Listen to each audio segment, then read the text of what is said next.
ನಮಸ್ತೆ ಸ್ನೇಹಿತರೆ, ಇವತ್ತಿನ ದಿನ ನಾವು ಚಾಲೀಸ್ನ ಪಠಣೆಯಿಂದ ಸಿಗುವಂತಹ ಲಾಭ ಹಾಗೂ ಯಾವ ವ್ಯಕ್ತಿ ಆರ್ಥಿಕ ಸಂಕಷ್ಟ ಅಥವಾ ಇತರ ಸಂಕಷ್ಟದಿಂದ ಬಳಲುವಂತಹ ವ್ಯಕ್ತಿಯು ಇವತ್ತಿನ ದಿನ ನಾವು ಹೇಳುವಂತಹ ಒಂದು ಉಪಾಯವನ್ನು, ಒಂದು ಕೆಲಸವನ್ನು ಮಾಡುವುದರಿಂದ ಅತ್ಯಂತ ಶೀಘ್ರವಾಗಿಯೇ ಫಲವನ್ನು ಪಡೆಯಬಹುದು. ಅಷ್ಟೇ ಅಲ್ಲದೆ ಯಾವುದೇ ವ್ಯಕ್ತಿಯು ಯಾವುದೇ ರೀತಿಯ ದೋಷವಿದ್ದರೂ ಕೂಡ ಈ ಒಂದು ಚಿಕ್ಕ ಪರಿಹಾರದಿಂದ ನಿಮ್ಮ ಎಲ್ಲ ಸಮಸ್ಯೆಗಳು ಪರಿಹಾರವಾಗುತ್ತದೆ.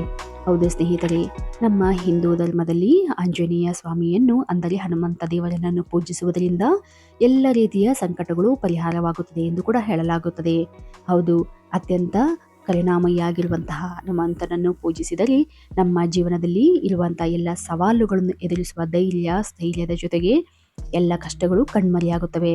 ಹೌದು, ಈ ಒಂದು ಪೂಜೆಯನ್ನು ಮಾಡುವಾಗ ನಾವು ಅಥವಾ ಯಾವುದೇ ಪೂಜಾ ಕಾರ್ಯದಲ್ಲಿ ಮಾಡುವಾಗ ಸಂಕಲ್ಪ ಮಾಡುವುದು ಅತಿ ಮುಖ್ಯವಾಗುತ್ತದೆ. ಸಂಕಲ್ಪವಿದ್ದರೆ ಮಾತ್ರ ಪೂಜಾ ಕಾರ್ಯ ಯಶಸ್ವಿಯಾಗುತ್ತದೆ. ನಮ್ಮ ಕೋರಿಕೆಗಳು, ಇಷ್ಟಾರ್ಥಗಳು ದೇವರಿಗೆ ತಲುಪುತ್ತದೆ.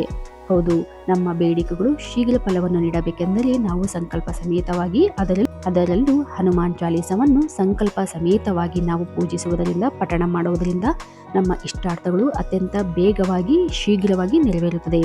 ಹೌದು, ಯಾವ ವ್ಯಕ್ತಿಯು ಆರ್ಥಿಕ ಪರಿಸ್ಥಿತಿಯಲ್ಲಿ ಅತ್ಯಂತ ತೊಂದರೆಗೆ ಒಳಗಾಗಿರುತ್ತಾನೋ, ಅತ್ಯಂತ ಆರ್ಥಿಕ ಸಂಕಷ್ಟದಿಂದ ಬಳಲುತ್ತಿರುತ್ತಾನೆಯೋ ಅಂತಹ ವ್ಯಕ್ತಿಯು ಈ ಹನುಮಾನ್ ಚಾಲೀಸನ್ನು ಅಥವಾ ಯಾವುದೇ ರೀತಿಯ ಸಮಸ್ಯೆಗಳಿಂದ ಒದ್ದಾಡುತ್ತಿರುವಂತಹ ವ್ಯಕ್ತಿಯು ಈ ಹನುಮಾನ್ ಚಾಲೀಸನ್ನು ನಿರಂತರವಾಗಿ ಪಠಣೆ ಮಾಡುವುದರಿಂದ ಎಲ್ಲ ರೀತಿಯ ಕಷ್ಟಗಳನ್ನು ಆದಷ್ಟು ಶೀಘ್ರವಾಗಿ ಪರಿಹಾರ ಮಾಡಿಕೊಳ್ಳಬಹುದು. ಹೌದು, ಹನುಮಾನ್ ಚಾಲೀಸವನ್ನು 40 ದಿನಗಳವರೆಗೆ ಪಠಿಸುವುದು ಮಂಗಳಕರ. ಭಗವಾನ್ ಹನುಮಂತನ ಆಶೀರ್ವಾದ ಪಡೆಯಬೇಕೆಂದಾದರೆ ಈ ಒಂದು ಪವಿತ್ರ ಮಂತ್ರವನ್ನು ಪಠಣೆ ಮಾಡುವುದು ಮುಖ್ಯ. ಹನುಮಂತನು ಶಕ್ತಿ, ಧೈರ್ಯ ಸಂಕೇತ.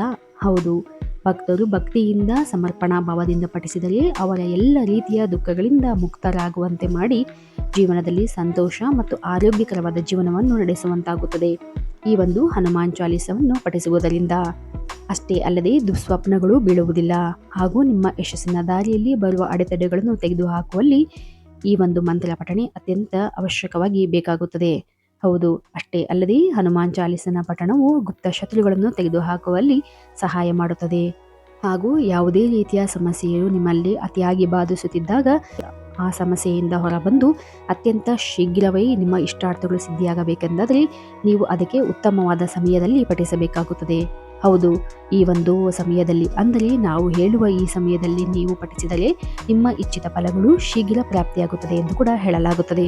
ಹೌದು, ಆದರೆ ಹನುಮಾನ್ ಚಾಲೀಸ ಪಠಿಸುವ ಮೊದಲು ಯಾವಾಗಲೂ 108 ಬಾರಿ ರಾಮನಾಮವನ್ನು ಪಠಿಸಿ ನಂತರ ಹನುಮಂತರ ವಿಗ್ರಹ ಅಥವಾ ಚಿತ್ರದ ಮುಂದೆ ಇರಿಸಿ ನಂತರ ದೇಸಿ ತುಪ್ಪದಿಂದ ದೀಪವನ್ನು ಹಚ್ಚಿ ನೀವು ಹನುಮಾನ್ ಚಾಲೀಸವನ್ನು ಪಠಿಸಬೇಕಾಗುತ್ತದೆ. ಹೌದು, ಈ ಹನುಮಾನ್ ಚಾಲೀಸವನ್ನು ಪಠಿಸುವಾಗ ಅವಸರದಿಂದ ಪಠಿಸಬಾರದು. ಪ್ರತಿಯೊಂದು ಪದವನ್ನು ಜೋರಾಗಿ ಮತ್ತು ಸ್ಪಷ್ಟವಾಗಿ ಪಠಿಸಬೇಕಾಗುತ್ತದೆ. ಹಾಗೂ ಮುಖ್ಯವಾಗಿ ಹನುಮಾನ್ ಚಾಲೀಸವನ್ನು ಪಠಿಸುವ ಮುನ್ನ 1 ಲೋಟ ನೀರನ್ನು ನಿಮ್ಮ ಪಕ್ಕದಲ್ಲಿ ಇರಿಸಿಕೊಳ್ಳಬೇಕು. ಏಕೆಂದರೆ ಹನುಮಾನ್ ಚಾಲೀಸು ಪಠಿಸುವಾಗ ಸುತ್ತಮುತ್ತಲಿನ ಪ್ರದೇಶದಲ್ಲಿ ಕಂಪನಗಳು ಉಂಟಾಗುತ್ತಿರುತ್ತವೆ ಹಾಗೂ ಇದರಿಂದ ಹನುಮಾನ್ ಚಾಲೀಸವನ್ನು ಪೂರ್ಣಗೊಳಿಸಿದ ನಂತರ ನೀವು ಆ ನೀರನ್ನು ನೀವು ಸೇವಿಸುವುದರಿಂದ ನಿಮ್ಮಲ್ಲಿ ಒಂದು ಧನಾತ್ಮಕ ಶಕ್ತಿಯ ಸಂಚಾರವಾಗುತ್ತದೆ. ಅಷ್ಟೇ ಅಲ್ಲದೆ ನಿಮ್ಮ ಜೀವನದಲ್ಲಿ ನಿಮ್ಮ ಇಷ್ಟಾರ್ಥಗಳ ಒಂದು ಈಡೇರಿಕೆಗೆ ಇದು ಸಹಾಯಕವಾಗುತ್ತದೆ. ಹಾಗೂ ಮುಖ್ಯವಾಗಿ ಹನುಮಾನ್ ಚಾಲೀಸವನ್ನು ಪಠಿಸುವ ಸಮಯದ ಬಗ್ಗೆ ನೋಡುವುದಾದರೆ ಭಕ್ತರು ಸಂಜೆಯ ಸಮಯ ಅಥವಾ ಬೆಳಗ್ಗೆ ಬ್ರಾಹ್ಮಿ ಮುಹೂರ್ತದಲ್ಲಿ ಈ ಒಂದು ಹನುಮಾನ್ ಚಾಲೀಸವನ್ನು ಪಠಿಸುವುದು ಅತ್ಯಂತ ಉತ್ತಮವಾದುದು ಹಾಗೂ ಅತ್ಯಂತ ಶೀಘ್ರವಾಗಿ ಲಾಭವನ್ನು ತಂದುಕೊಡುತ್ತದೆ ಎಂದು ಕೂಡ ಹೇಳಲಾಗುತ್ತದೆ. ಏಕೆಂದರೆ ಹನುಮಾನ್ಜಿಯವರು ಸೂರ್ಯಾಸ್ತದವರೆಗೂ ಶ್ರೀರಾಮನ ಒಂದು ಧ್ಯಾನದಲ್ಲಿ ಇರುವುದರಿಂದ ಅಥವಾ ತಪಸ್ಸಿನಲ್ಲಿ ಇರುವುದರಿಂದ ಭಕ್ತರು ಈ ಸಂಜೆಯ ವೇಳೆ ಈ ಒಂದು ಮಂತ್ರವನ್ನು ಜಪಿಸಬೇಕಾಗುತ್ತದೆ. ಹನುಮಾನ್ ಚಾಲೀಸವನ್ನು ಪಠಿಸುವಾಗ ಅತ್ಯಂತ ಭಕ್ತಿ ಶ್ರದ್ಧೆಯಿಂದ ಪಠಿಸಿದರೆ ಅತ್ಯಂತ ಶೀಘ್ರವಾಗಿ ತಮ್ಮ ಇಷ್ಟಾರ್ಥಗಳು ನೆರವೇರುವುದರ ಜೊತೆಗೆ ಜೀವನದಲ್ಲಿ ನೆಮ್ಮದಿ, ಖುಷಿಯನ್ನು ಕಾಣಬಹುದು. ಹಾಗೂ ನಂತರ ನೋಡುವುದಾದರೆ ಯಾವುದೇ ಒಬ್ಬ ವ್ಯಕ್ತಿಯು ಅತ್ಯಂತ ಆರ್ಥಿಕ ಪರಿಸ್ಥಿತಿ ಅಥವಾ ಇನ್ಯಾವುದೇ ರೀತಿಯ ಸಮಸ್ಯೆಗಳು, ಮದುವೆಯ ಸಮಸ್ಯೆ ಆಗಿರಬಹುದು ಅಥವಾ ಇನ್ನಿತರ ಯಾವುದೇ ಕೌಟುಂಬಿಕ ಸಮಸ್ಯೆಗಳಿಂದ ಬಳಲುತ್ತಿರುವಂತಹ ವ್ಯಕ್ತಿ ಆ ಸಮಸ್ಯೆಯಿಂದ ಹೊರಬರಬೇಕು ಎಂದರೆ ನೀವು ಈ ಒಂದು ಉಪಾಯವನ್ನು ಶನಿವಾರ ದಿನದಂದು ಮಾಡಬೇಕಾಗುತ್ತದೆ. ಹೌದು, ಈ ಶನಿವಾರದಂದು ಈ ಒಂದು ಹನುಮಾನ್ ಚಾಲೀಸವನ್ನು ಪಠಿಸಿ ಆ ದಿನ ಬೆಳಗ್ಗೆ 1 ಕಪ್ ಎಣ್ಣೆಯಲ್ಲಿ ಅದಕ್ಕೆ 14 ಕಾಳು ಉದ್ದಿನ ಕಾಳನ್ನು ಸೇರಿಸಬೇಕು. ಆ ಎಣ್ಣೆಯಲ್ಲಿ ನಿಮ್ಮ ಪ್ರತಿಬಿಂಬವನ್ನು ನೋಡಿ ನಂತರ ಆ ಎಣ್ಣೆಯನ್ನು ಹನುಮಾನ್ಜಿಯವರ ಅಂದರೆ ಆಂಜನೇಯ ದೇವಸ್ಥಾನಕ್ಕೆ ಹೋಗಿ ಬಿಸಿ ಬರಬೇಕಾಗುತ್ತದೆ. ಹೌದು, ಇದರಿಂದ ನಿಮ್ಮ ಜೀವನದಲ್ಲಿ ಇರ್ತಕ್ಕಂಥ ಸಮಸ್ಯೆಗಳು ಅತ್ಯಂತ ಶೀಘ್ರವಾಗಿ ಪರಿಹಾರವಾಗುತ್ತದೆ. ಈ ಉದ್ದಿನ ಕಾಳನ್ನು ನಾವು ಆಂಜನೇಯ ಸ್ವಾಮಿಗೆ ಅರ್ಪಿಸುವುದರಿಂದ ಆ ಮಹಾಲಕ್ಷ್ಮೀ ದೇವಿಯ ಅನುಗ್ರಹವನ್ನು ಪಡೆದುಕೊಳ್ಳಬಹುದು. ಅಷ್ಟೇ ಅಲ್ಲದೆ ವ್ಯಕ್ತಿಯು ಜೀವನದಲ್ಲಿರತಕ್ಕಂತಹ ಎಲ್ಲ ರೀತಿಯ ದೋಷಗಳಿಂದ ಮುಕ್ತನಾಗುತ್ತಾನೆ.